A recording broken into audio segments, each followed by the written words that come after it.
What do you think about the Timberwolves? There's just too many good teams in the West for them to make it to be a threat this year, I think. Okay. Yeah. That's just what it comes down to. I mean, they're talented, but I agree with you. I think Cat's a couple years off. I think, Warriors, Rockets, Spurs, OKC, like there's just they're not a threat this year. Okay. I think they're 2-3 years Even out. if they can somehow get to the third seed, you don't think they're a threat? That's an honest question. It's not a condescending. Depends on who they play. Depends who they play. If they get matched up with New Orleans, I don't know. Because with the way AD has been playing lately, like in this past week, AD should probably win West Conference Player of the week for this last. Like this week has been insane. Really? Yeah, like this week has been insane. And also, New Orleans seems like they don't shoot that bad. Like they really don't shoot that bad. Anthony Davis this week has scored. He scored 122 points in the last 7 days. Exactly. 42 made field goals, 36 made free throws, 52 rebounds, 7 assists, 6 steals, 9 blocks, only 7 turnovers in 171 minutes this week. Anthony Davis has been a hooping. If he gonna play like that, like AD. Back to your point. Who the fuck on the Timberwolves gonna stop boogieing AD? Because it ain't gonna be Cat. But they can both pretty much neutralize him. I think if you put AD on Cat, that pretty much neutralizes Cat. Yeah. And Anthony Davis is a better player than what Cat is at this moment. And the definition of a role player not winning you games is Andrew Wiggins on that team. Yeah. He's not threatening to me,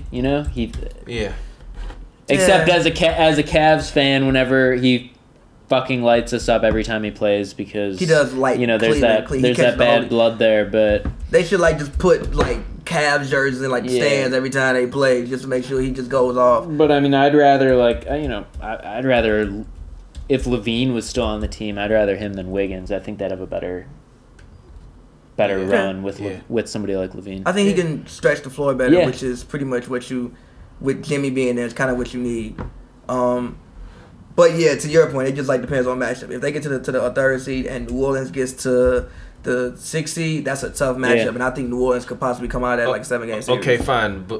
Let's kind of continue to talk real quick about the Pelicans. What do you think about them? Do you think that if you're the Pelicans right now, currently you're sitting at the 7th spot in the West, you're at 24-21, you're 12-9 at home, you're 12-12 on the road. You're 12-5 in the conference. Is it time for you to go to DeMarcus Cousins and say, yo, we need to have this conversation before the trade deadline? Look, we love having you here. We want to keep you. We'll offer you the max, right? We're telling you now, in good faith, we'll offer you the max. Do you think you're going to come back? What do you put your percentage at?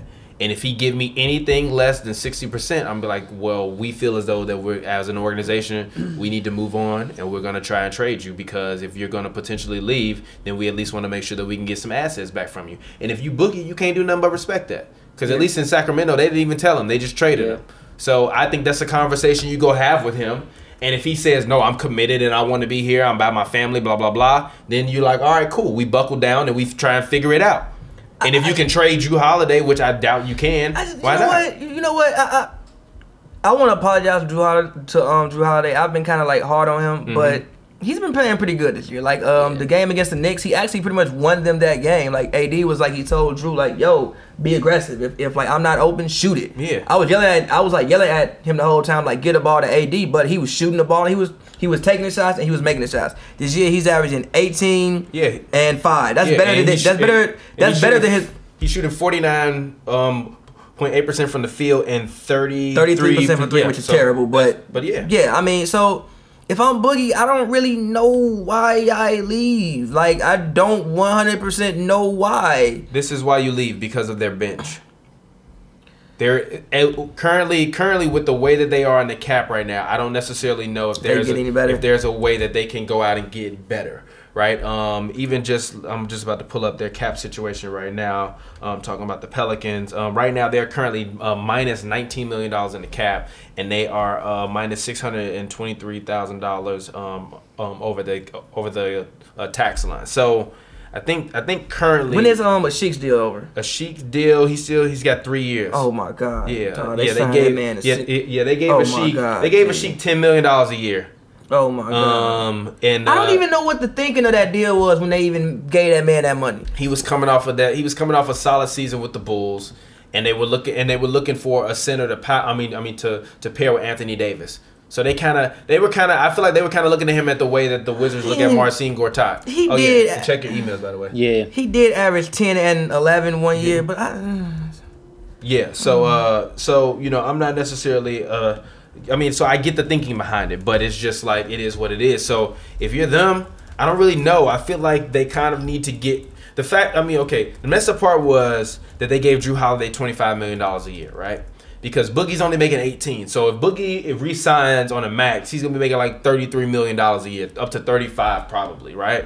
You still have Solomon Hill for $12 million a year. Terrible deal, you still have Amir Sheik for $10.5 million a year. You sign E'Twaun Moore for 3 years, $8 million. I'm fine with that because I think E'Twaun Moore is going to wind up being an Eric Gordon type of player. Rondo is on a 1 year, $3 million deal. But if you like Rondo, you can keep Rondo, and if you actually mess around and you get a decent pick, or you can draft a point guard in the first round and try to build him up and see if Rondo will tutor him. You still got Jameer Nelson. So I mean, it's tough, man. It's really tough on their end. I don't know where they go from here. Yeah,